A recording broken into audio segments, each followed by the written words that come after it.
This is the Metal Queens podcast. I'm Steve Richards. Claudia Beltrame from the Lombardy region in Italy has been singing since she can remember, anywhere and everywhere.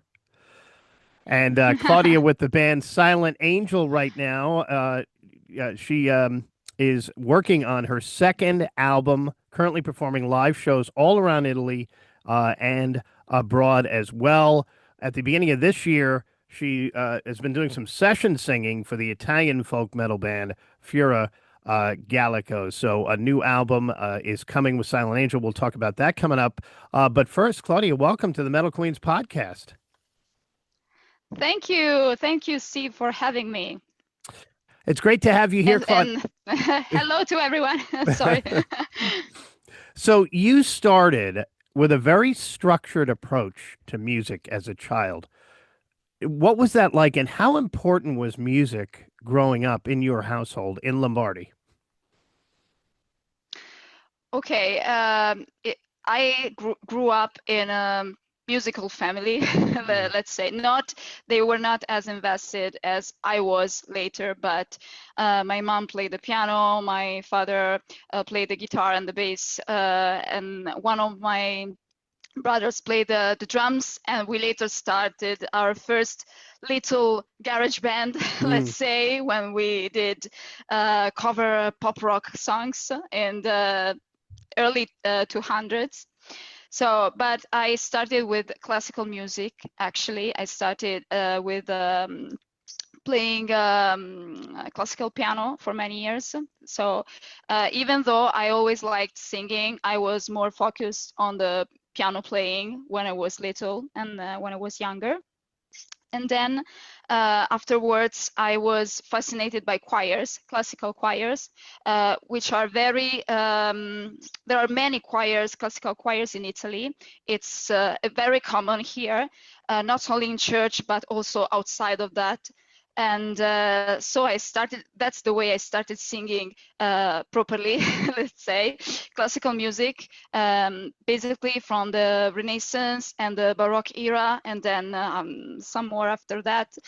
And when I started singing as a soprano with this choir, and had this opportunity to travel throughout Italy and Europe as a kid, because I was a teenage girl. After that, I decided I needed to start learning properly, to take private lessons. So for many years, I basically focused on singing, classical singing, and but I always listened to metal music. That's also coming from my family. My three brothers were listening to metal since I was little. And I was, and I am, I still am a big fan of Nightwish. Sorry, I have a pen in my hand because it helps me when I'm talking. And when I heard that there was this project in my city that was starting out of a Nightwish tribute band, I thought, why not try?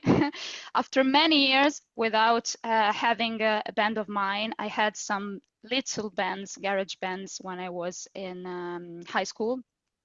I thought, why not try? And that's the way that I entered the metal scene, through covers. And then after that, networking. My keyboardist had another band which did original songs, original compositions, which was Chakrah, and he brought me into that band too. And that's the way it all started, basically. After many years, there was this pause when I didn't actually perform or play because I was focused on another thing totally. I was focused on modern dance. So many years of modern dance, but I was always missing the singing part and doing music. And when this happened, it was one thing after another. And so all these experiences I had in the last 10 years, more or less. I want to go back to that choir experience for you. You had a turning point at the end of the millennium. It was on Christmas night with a choir. What was that? Yeah, because Okay, at the time I was going to church every Sunday with my family. I was, I think, 13. Okay, 13. And on Christmas night, during Mass, there was this big choir, polyphonic choir, and to me, it was mind blowing, mind blowing. It was the first time that I heard a proper trained choir live. So, and I thought, oh, I want to do that. I really want to do that. And so, with the beginning of the next year, there was this opportunity. Actually, because my mom's a teacher, a high school teacher, and there was a choir in her high school. So it was not my school; it was another school. And she said they're looking for sopranos. If you want to try, so I auditioned for them. It was actually not only teenagers choir, there were also adults, people who teachers or people who were older and were at university, but that were former students of that school. So they took me in, and so that's the way it started. I began to be fascinated by choirs when I was about 13, 14 years old. Yeah. You talked about your Nightwish tribute band, Wishmasters, Yeah. that you are the co-founder of. So this passion, now I'm doing the pen. See, we're Italian. We talk with our hands. We Okay. have the passion you developed for Nightwish. Why? Okay.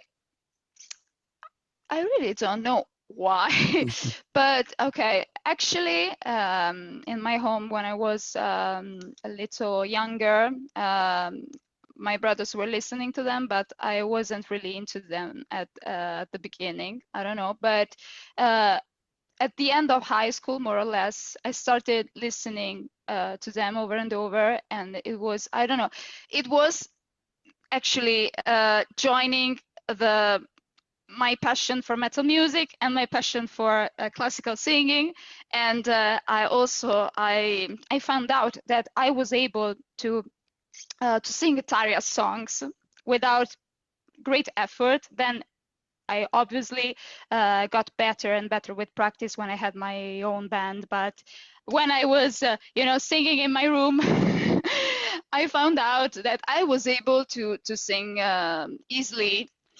those higher notes of Mm. Taria's, and even the lower ones, which she uses very low notes sometimes, that for that kind of register is not easy, and so it was very fun. It was very fun for me, but it was not only about the singing. I was piano player before, so and keyboard player actually in my high school bands. So I enjoyed the keyboards and the compositions by Thomas Holopainen, okay, the founder of the band. So I am always been very fond of symphonic metal, basically because the keyboards after the piano are my favorite instruments. So I sometimes, but it depends, obviously. I think that a band without some keyboards or some piano is incomplete. Yeah. At least if you don't have, a keyboardist that's plays live and everything, but you have to have some keyboards in the backing tracks. You have to have them here and there. So it's because of the style and because of the singing. But later I found out when I founded this band, actually, that I could also, with more practice, obviously, and more study, I could also sing Annette's Olson, one of the other singers of Nightwish, Annette Olson's songs, and finally Floor Jansen's songs. So, but it took a little more effort, while the songs by Tarias were easier for me. But I also learned to sing all the songs from all the three different eras with the three different singers in Nightwish. Claudia, it's interesting. I've had a few Italian metal bands and artists on the Metal Queens podcast, and it seems like there's a common thread, common theme Yeah. of classically trained. I'm guessing that's very popular. I know it is in Italy. My grandmother was a classically trained pianist from Lucca in the Tuscan region. Oh. So, and also, my question is, what is the metal scene like in the Lombardy region in Milano? Is it bigger? From what I'm understanding, it's more of a pop country. Yeah, it is. Actually, metal in Italy is not very popular compared to other European countries like, I don't know, Switzerland, Germany. It's very strong there. In Italy, no, not. I have many friends who are not metalheads. They don't know a thing about metal. They struggle to understand it sometimes, but those who are very involved in it and very passionate about it, they're very, very, focused on that. And in Lombardy, actually, it's a small scene in the end. We almost all knew each other, especially among musicians, but not also between among metal lovers. And yes, it's not strong in Italy, but Lombardy is the best region to do metal and music in general because we have more clubs here, more opportunities, more people here doing metal music. If you move more and more towards the south, it's worse and worse. Okay, if you go to central Italy, it's like Tuscany. Okay, it's okay. Rome, okay. If you go below Rome, there are metal lovers, but not many concerts, not many bands. Also because when even foreign artists come and do some European tours, it's not very convenient to go and play in the south of Italy because it's far from everything else. Yep. Okay, because of the geographical position. So they tend to just perform in the north and in the center, but the south is completely cut off, unfortunately, because I also have friends that are very good musicians that are in the south of Italy, but it's better to be exactly where I am. But of course, we always complain because we compare ourselves with the nearby countries in Europe because they have way more fans there and way more good festivals. We have our good festivals, but they have way more, and we're more international. Ours are more local, okay, and also I think. Okay, I do not like to complain that much, and I say this over and over, but for the people who don't live here, they don't know. But there's another respect for the artists outside of Italy, just a step outside of Italy, compared to where we are. Okay, I don't know why. I don't know. Maybe it's because, club owners, label owners, the more local we have here, they're small enterprises, small clubs. They struggle. Okay, they struggle more. So outside they have bigger venues. They are more successful. They have maybe not so struggling economically.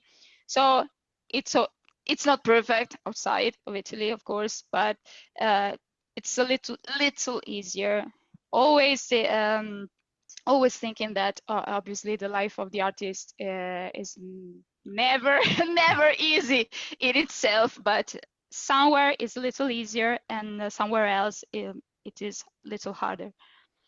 Claudia, I know with Silent Angel you performed through Malaysia and Japan. Do you have a favorite country you've performed in where you've gotten a great reaction? Outside of Italy, of course.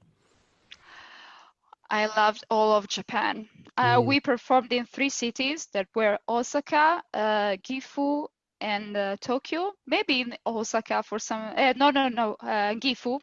That's at the mountains. It's not too far from Mount Fuji, and that's where we had a very warm reaction. But Japan, I love Japanese people. They're all warm. They were all great fans, so I can't complain. But if I have to pick, I'll pick Gifu, maybe. There was this fan who arrived to greet me, and he had all of my discography in hand, ready to be signed. He had the T-shirt of a band which I did a guest appearance for. He had even a set list for a performance in Milan I did the year before. Okay, so he was a very, very big fan, and I thought, wow, it's so good to have fans all in Japan, so far from where I come from and where I usually perform. So, but they're all very nice, and also we toured with another band. It's a doom metal band that's called Black Market. They were very nice and kind and helpful because none of us knew Japanese. My guitarist Eric, he knows some of Japanese, but we always struggle a bit, because he knows some, but he's not proficient, let's say.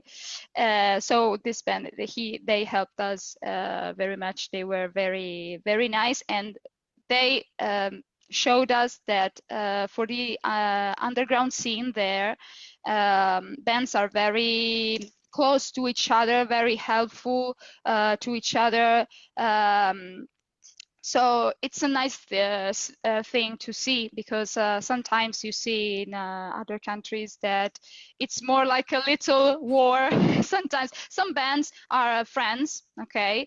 Other bands are like more, let's see who comes first to play in this festival, or I don't know, maybe we can come up with the album before them because we want more popularity. And I didn't see this there, but I don't live there, so it's just what I saw. But I saw that they were very supportive to each other, and that's a very good thing. So Japan is the top, actually. It's the top. Japan all right. Yeah, number one. So second album you're working on, so new music coming. So with Silent Angel. So when is the album going to be coming out? That I can't say right now. Okay, we hope maybe next year definitely, but I can't say when, because we are working remotely. I live in Italy. All the other band members are in Malaysia, in Kuala Lumpur, or close to it. And so Eric, who is the guitarist, he is the main composer. He composed all the songs of the previous album that were written before I joined the band, actually. Except one, I think, yes. This time we're trying to work, together, in order to have songs that are perfectly fit my voice, because I had to adapt a little for the previous songs. I like challenges. They make me grow. Every time I joined a band that existed before me entering, it was a challenge because I had to adapt, to what the previous singer did. I like it, but at the same time, I think that when you write the songs with your voice or my voice in mind, it's another thing. It's more true, it's truer, it's beautiful, more beautiful, it's more fitting. So and also we have a new drummer now, because we had a session drummer when we went to Japan. He is also from Kuala Lumpur. He's called Albar. and we've had some offers to play in other Asian countries. So we're also planning that, but right now we would like to focus on the next album. We've had some offers to play in Thailand, in China, and again in Japan. But for Japan, the planning is really long. You have to plan 1 year before, or at least 9 months before.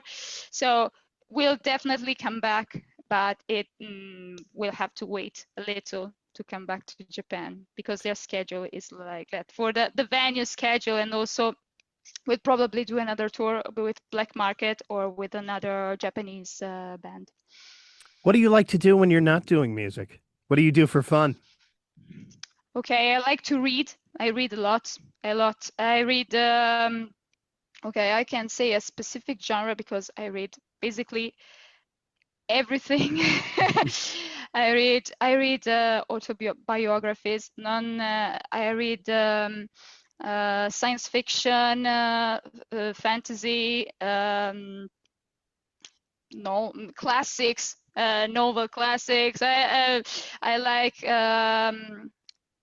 science, popular science. I also, science non-fiction about popular science and social sciences sometimes. Okay, and also lately I haven't been able to do that, but I also try to dance. I like modern dance, so it's every now and then I come back to it. So I really like dancing. And I like running, going biking, hiking at the mountains. That's a thing that I like a lot. We try, me and my husband, we try to do that as much as we can during the summers to escape the The heat, yes. We have the heat. Sorry, to escape the heat. The city's heat. The city's heat.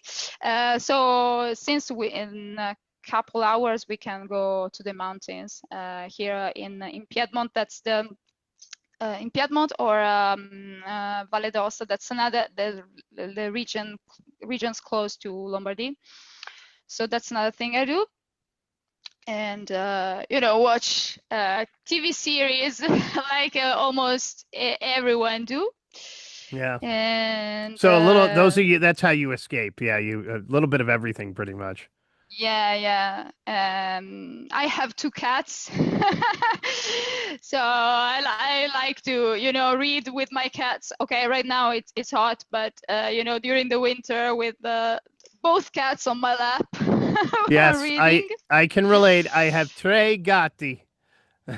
Oh, nice. So, and they do the same thing when I read. Yes.